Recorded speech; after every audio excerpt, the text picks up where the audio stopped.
Als ik 18 jaar oud werd, dan wil ik mij ook taufen laten. En zu der Zeit dann wären wir alle so, wir mussten da nach Läwen vor ein bisschen, wo wir was alles getan hatten. Ich hatte nicht viel, aber ich musste ein Lied vor, da hatte ich mich verschuldigt, dann vor der Hahn reden mit dem Mann. Und dann, als ich da war, dann fuhr ich so sehr, als der Truck fahren kann. Gravel flog nach alle Seiten und Stoff und Daut von links und ab. Ich weiß nicht wieso, wie ich so froh da nicht immer wieder Worte kriege, aber vielleicht wird es mir in der Natur, ich weiß nicht, aber wenn wir hier nach Tauffast kommen, dann fahren wir durch 2 Dörfer. Hier ist eins und das ist Seite und das andere Start, wenn wir meist beim Korridor sind. So wir wollen jetzt Mut merken, wenn wir durch die Dörfer fahren, dass wir nicht so fahren, als wenn wir gerade was bekannt haben, da war ich daheim sind. Aber dass wir natürlich fahren, da wohnen Familien mit Kindern in beiden Dörfern. Wir würden das ganz unbedingt niemals wollen, bei einmal Kind fahren, oder irgendwas, wenn wir spielen, einmal am Weg oder am Weg.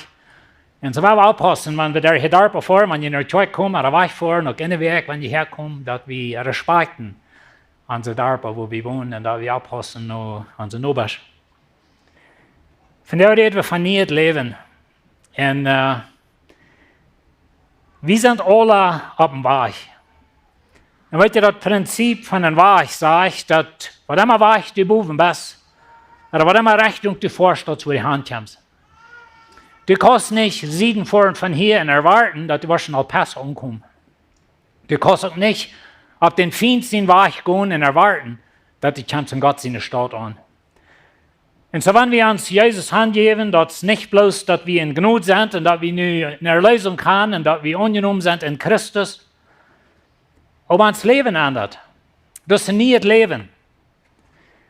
Und da will ich von der ein klein bisschen von reden. Like, was immer wir leben, was immer wir lesen, wo wir noch horchen, mit wem wir taub sind, dort bestimmt, wo uns Leben ist. Wir sagen einmal, sei mir, wer deine Freunde sind, dann wird die sagen, wer du bist, oder wo dein Leben geht.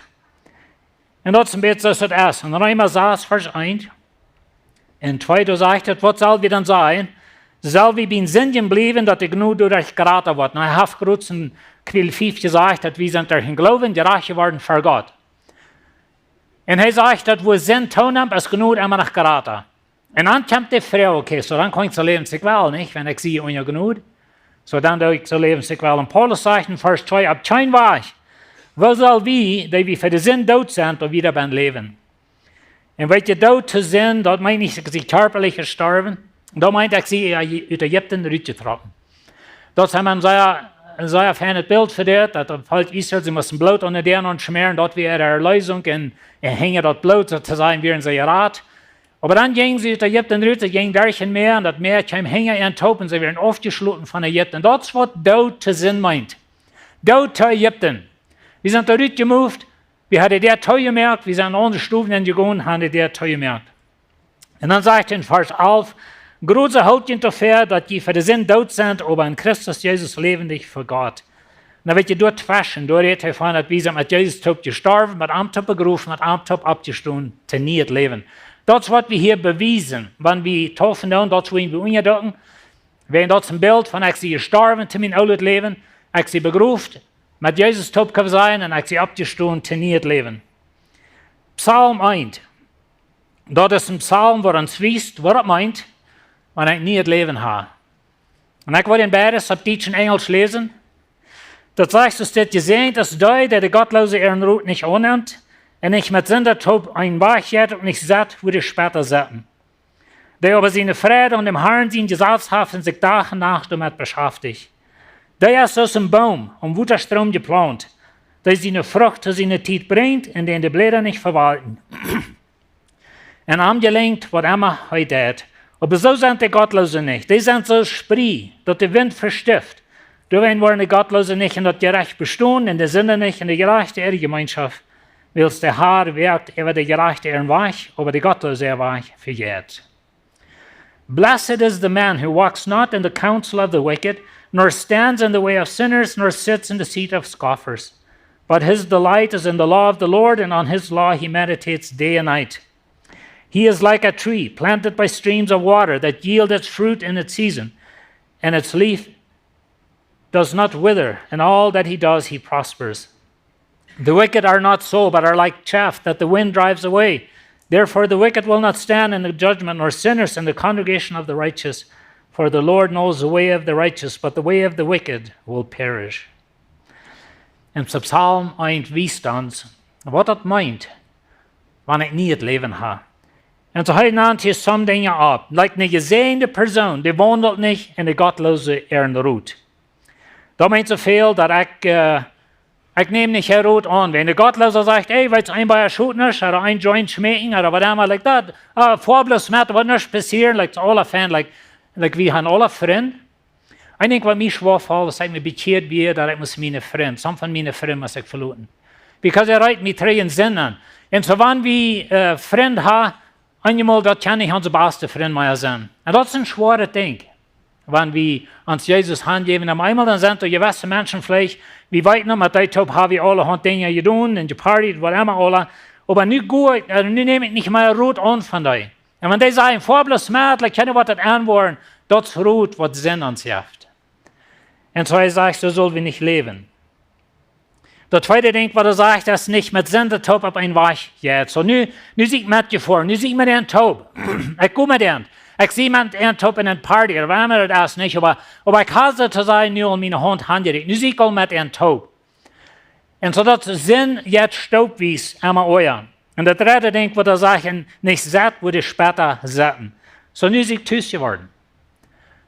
Nu zie ik een van eind. Ik neem de route aan.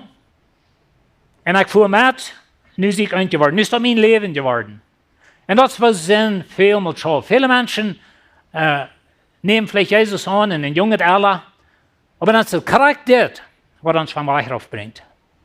Dat we hebben route aangenomen van mensen wat we niet hadden zullen. We zijn met hen metgefahren en nu zijn we pot geworden ervan. En zo deze soort zeugnissen hier wie Eva en Eva en Eva. Eerst einmal, als wir in der Bibelschule schaffen, dort wir vielmal das Zeugnis, wenn wir in der Bibelschule wären gewesen, wir hatten durchgästlich gewesen, und fuhren sie in die Haus, und dann waren wir mit der Ole Freund top, und dann wieder das Cycle war durch. Und so, ich will Ihnen Mut merken, was Ihnen Taufen lassen, die sagen, dass die haben nicht leben. Some von Ihnen haben sich klein bekehrt, die sind abgewachsen, wo Eltern Ihnen von klein und von Jesus gelehrt haben, aber wer sind unsere Freunde? Dat is heel wichtig, met wem we top zijn. En zo hij zegt dat je ziet als die persoon wordt niet den weg gaat. Wanneer ik eerst route neemt en dan met voort en dan antwoord met dat.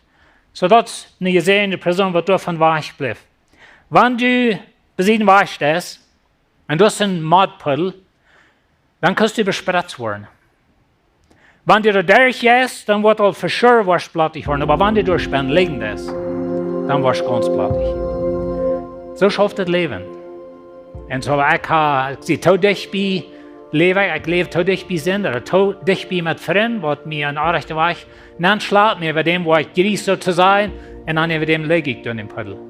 Dat is wat zin dat. Eerst einmal hadden we een leid, zeg op was, hadden we verder een leid, hartje nu zijn we niemand geworden, of wat immer, maar nu zingen we dat niet meer. Maar dat leid zegt, sind, was die wieder nehmen, aus die gehen was, sind, was die mehr kosten, aus die tun was.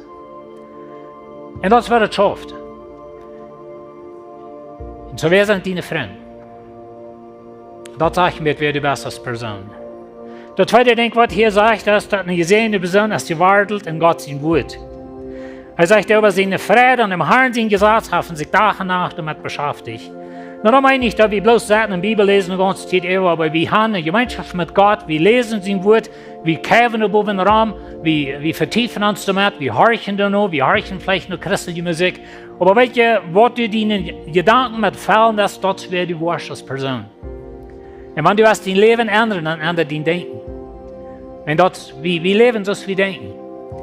Und wenn wir uns mit Gott sein Wort vertiefen, wir kämpfen über den Raum, wir können Gott sein Wort, das Wort part von uns, das Wort automatisch sozusagen.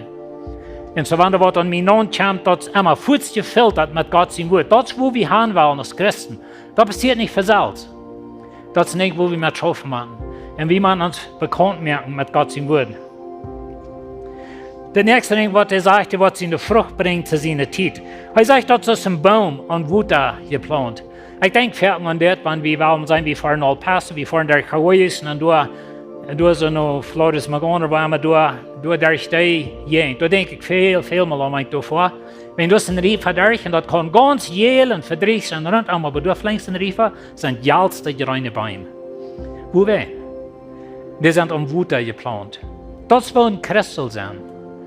Want het die alle vervult, die is het alle verbruikt en dood en verdreigd en zo weer. Maar du gereint, dat is een gereine boom, wenn du was om Wuta geplant. Aber das kommt nicht versalzt.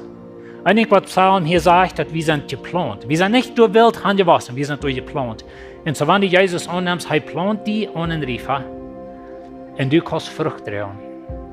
Den Geist in der Frucht. Leben, Frieden, Freude, Geduld und all die Dinge, was er da abnimmt. Aber wir sind an den Riefer geplant. Er sagt, so sind die Gottlose nicht. Die Gottlose, die sind so spree. Dort mal das Jahr, wenn die Karren draschen oder Huber oder was immer die draschen. Dann sagt er mal hängen kommen und sein wir durch jetzt. Dort kommt das Strau raus, nicht? Das ist der Gottlose. Und weißt du, wenn es dann erst regnet, dann haben wir das Stroh verbrannt. Und das ist really die Zukunft für die Gottlose. Das ist really ein geräseltes Bild. Aber weißt du, wenn wir an Riefer geplant sind, wir bringen unsere Frucht, wir sind nicht so die Gottlose, wir sind nicht so Stroh und Spree und das verstift. Hier in unserer Gegend haben wir so verloset Kornstroh, wenn das erste Sturm geteet ist, dann weht das dran in den Hüsten, das weht, wo ein Planten Taupen über dem verbrannt wird. Das ist die Zukunft von der Gottlosen. Und so sage ich so wie nicht. Die Gottlosen wollen nicht im Gerecht bestehen. Die Gottlosen sind bestimmt für die Verdammnis, durch weil wir nicht haben, keiner von uns will. Und Jesus hat uns zurückgeraten. Und das wird ich von dir überzeugen, das wird Jesus für ihn zu tun haben. Hat ihn zurückgeraten. Aber ich will dir merken, dein Leben, deine Frucht weist, ob das real ist. Was immer je hier von dir sagen, das ist ein Testimony. Aber das Leben von hier wieder ist, was von was wir gehen, mit wem wir taub sind, wer unsere Freunde sind, mit was wir uns mitreden lassen, dort weist für wer wir wirklich sind als Menschen. Und so wählt ihr ein Weich, je haben ein Weich gewählt. Die sagen, die wollen nicht mit Jesus gehen. Und die haben vielleicht 4 Jahre, aber nicht weil die das bewiesen, öffentlich, die sind gestorben, abgestorben, zu Nieet leben. Und das hat wir hier von dir bewiesen. Wir haben noch zu beten. Himmlischer Vater, Dankeschön für dein Wort. Dankeschön, dass du hast uns gewählt, du hast uns geplant und einen Strom mit Wutter, wie kann Frucht tragen.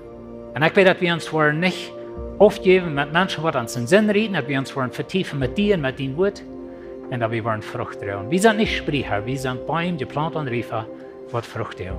Amen. Amen. Der nächste, wo wir hier gehen, der Tauffast. Und so den ersten Gottesdienst wären da 8, was sich taufen deuten. Und in das zweite Gottesdienst haben wir die Gelegenheit, mit 9 verschiedenen Menschen Taub zu zelebrieren. Dass sie diese Stab haben genommen und der glauben. Und so wir kriegen Pferde zu dort. Und so wir wollen in eine Zeit von Zeugnis nennen kommen. Und so wir wollen eine Gelegenheit geben für das Zeugnis, wenn wir nachkommen.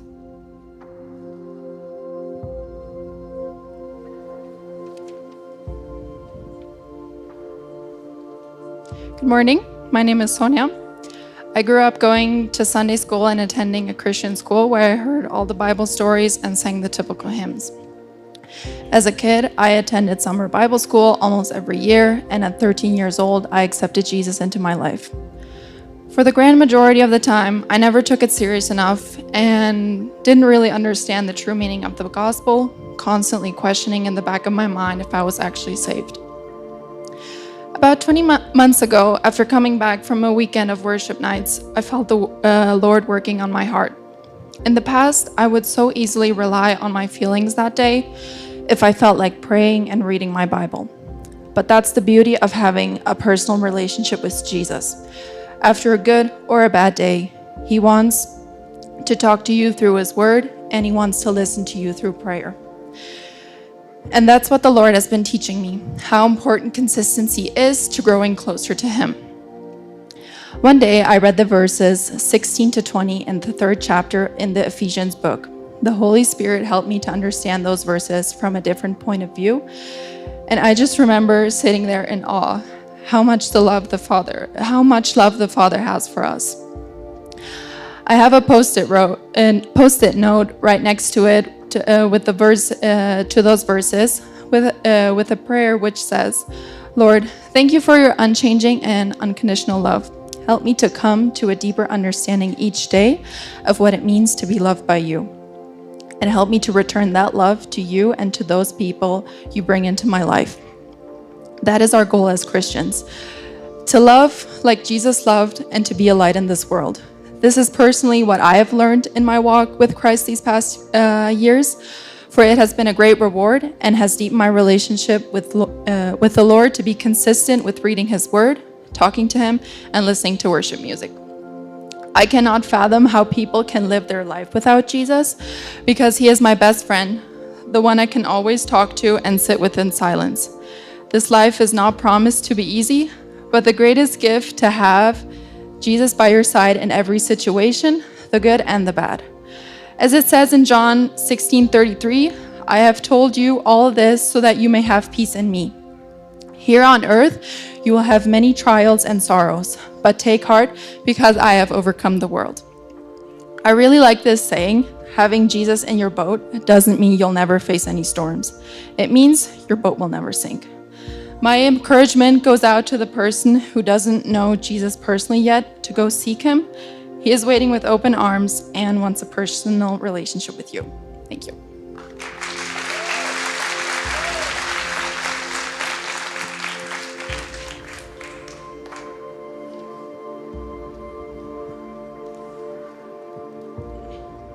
Good morning. My name is Valeria, and I'm going to get baptized today as a sign of my faith in Jesus Christ. And I would like to share a little bit about my testimony. I've known and learned about Jesus for as long as I can remember, but it wasn't until the year 2023 when I accepted Him as my Lord and Savior. It was during that time that I was really struggling with my mental health and felt like I had hit rock bottom when I realized that it was God that I was missing in my life. Since then, I have been growing in my faith and in Him. And the verse that I have held close throughout the years is 1 Peter 5, verse 7, which says, cast all your anxiety on Him because He cares for you. I'm getting baptized today as a sign that I want to give my all to Christ, and continue to live for Him.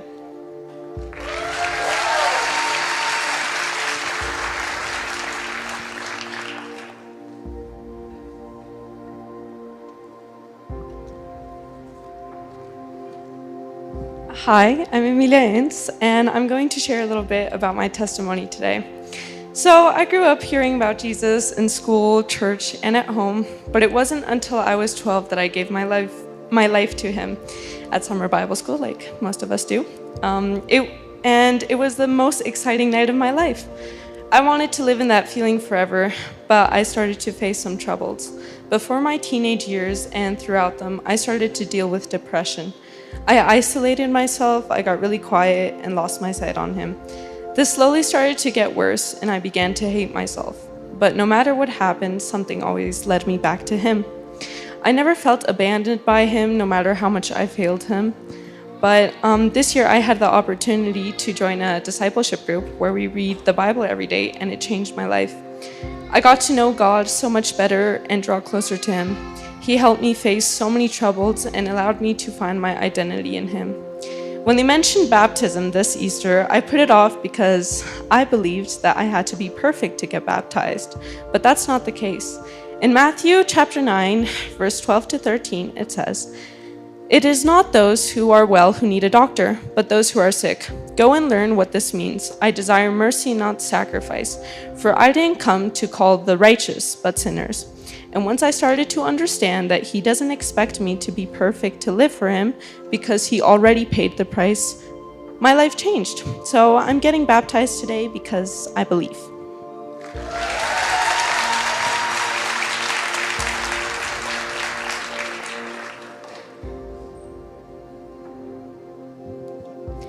Good morning. My name is Chelsea Reimer, and this is my testimony. As many within the community, I grew up in a Christian household. I was saved at a young age and was heavily involved in the church. However, as I entered my adolescent years, my faith began to falter and sin began to creep in. And while I kept up the facade of a good Christian girl to maintain my reputation, my private life would have shown otherwise. However, in the summer of 2024, I began feeling convicted of the life I was living and who I had become. I began to pray, read my Bible, and seek the Lord. However, doubt lingered, and at times I questioned if God was even real. However, much like doubting Thomas, I found myself needing to see in order to believe. However, this past summer, I witnessed as my son fought for his life as he was rushed to intensive care.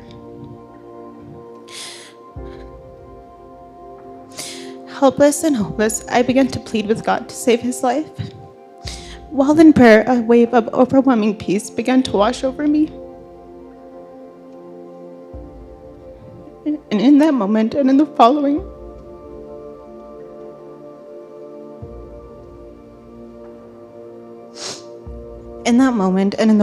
hours, God truly revealed himself to me.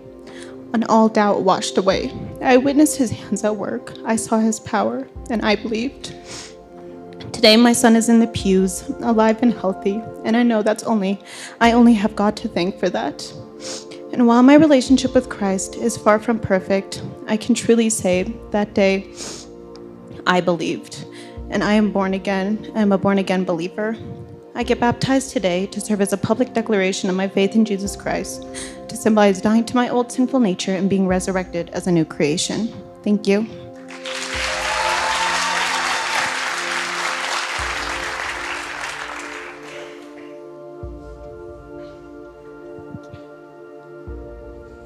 Hi, mijn naam is Barbara Giesbrecht. De beste jaren dat ik weer bekeerd, was ik met de jeugd een wapencover en het werk dat en ik weer niet bekeerd. Aber door nu met Jezus aan als mijn radar op den Glauben, heb ik een verlangen getroffen te worden.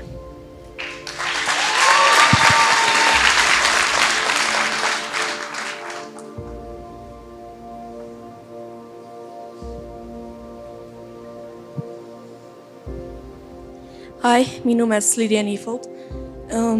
Ik vond juist als ik rond 13 weer.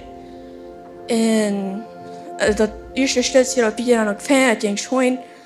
Maar dan vond ik aan te vallen, ik bleef niet vast.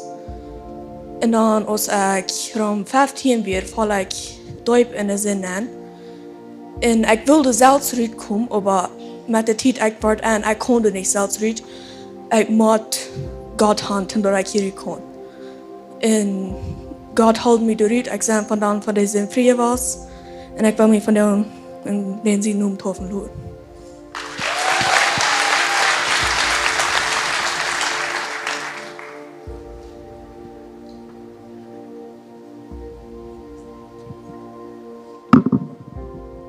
Hello, my name is Clarissa. I'm 15 years old. I grew up in a home with split-up parents. I struggled with depression and suicidal thoughts from a young age, which led me to pornography and self-harm. I grew up hearing about God, but I never took it seriously. But He kept pursuing me, and with my sister's example, I started following Jesus, and I decided to give my life fully to Him. So I'm here to show that. Thank you.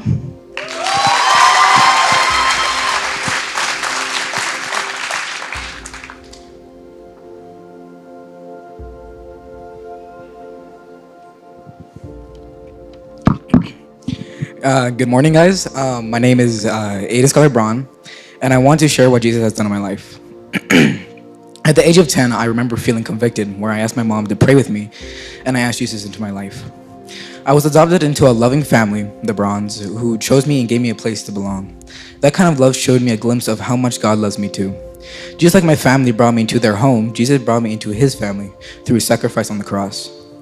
Jesus died for my sins and rose again so that I could have a new life in Him. When I asked Jesus into my heart, I became a child of God, fully loved, fully accepted, and forever His child. A Bible verse that I hold near to me is Ephesians 2 verse 8.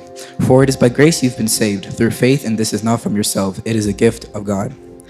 Today I'm choosing to be baptized on the confession of faith, to show that I belong to Jesus, that my old life is buried with Him, and I am raised to walk in a new life. I have been adopted twice, once by my family here on earth, and now by my Heavenly Father. I am grateful for my family and friends, and especially for my friend Alex and my friend Justina. Thank you very much.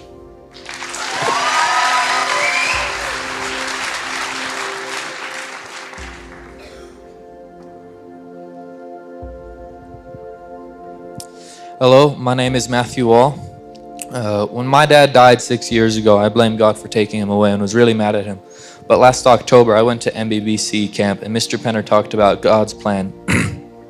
He said God might do a lot of things in our lives that we don't understand, but God knows exactly what He's doing and why. That really stuck with me. I realized that God has a plan for my life too. He knows how He's going to use everything, even the hard stuff, to help me grow and to help others. I stopped blaming God, and I wanted to get to know Him better. This year at youth camp, I recommitted my life to Christ.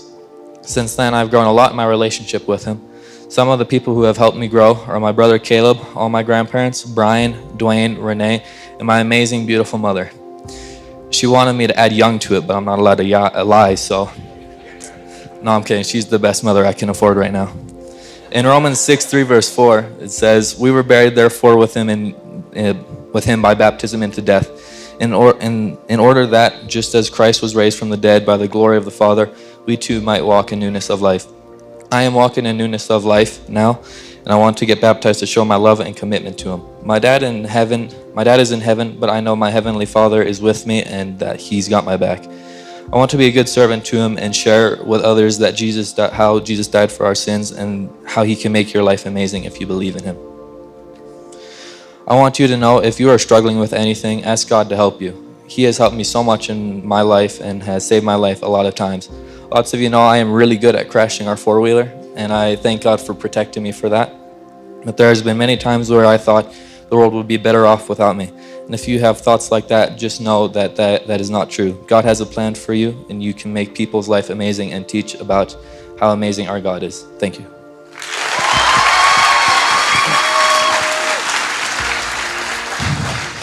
So, vielen Dank schön für Ihre Zeugnisse, Matt. Und ich habe eine Karte gehört von dieser, was ich hier getroffen habe, das Zeugnis. Ich will Ihnen noch weiterlohnen, dass die Lehrer schon mit jeder einen von Ihnen getroffen über das letzte paar Werke. Und sie haben auch das Zeugnis durchgehört. Und so, dass ihr auf eine große Mut hier wo unfähig sind für Gott und zum Gott sein Rückbühren. So, danke für Ihre Zeugnisse, Matt. Und danke für das Stabnehmen und Ihnen Glauben, dass ihr hier getroffen waren. So, wir wollen hier eine Reitmerkung für Tauffast. Und so, wenn der Tempel Tauffast habe ich noch mal ein bisschen Frauen. Men wat soll mit Taufen lohnen? Weil wir sehen, dass das hier Bild von Jesus. Jesus leitet sich taufen. Nicht, wenn er ein Leben von Sinn, wird er sich von Taufen leitet, aber wie der Anfang von den sein Dienst. Und so Jesus beweist uns dort, dass wir uns so taufen und dann fertig in den Himmel verloren, dann sagt Jesus zu den seinen Jüngern: Geht in die Welt und merkt Menschen zu Lehrlinge, deupt in den Namen von den Vater, von den Sohn und von den Heiligen Geist. Und lehrt ihnen alles zu tun, was ich ihnen befohlen habe. Und so wir sind trüter in Raub, was Gott uns geben hat. Wir wollen rausgehen und wir wollen Gott seine Leute mitteilen mit anderen Menschen. Und wir wollen ihn taufen. Und so das, was wir hier tun, und das ist ein Zelebrierungssonntag. Und wir freuen uns mit jeder einen von ihnen mit, was das Stab nehmen wird. Und so der nächste, wo wir hier nur Tauffast gehen, du wirst ein Elder, du in der Tank sein. Wir wollen das nicht hier, aber heute wird ihn taufen in den Namen von den Vater, Sohn und Heiligen Geist. Und so wir uns bloß mit freuen, mit dem, was sich hier taufen lohnt.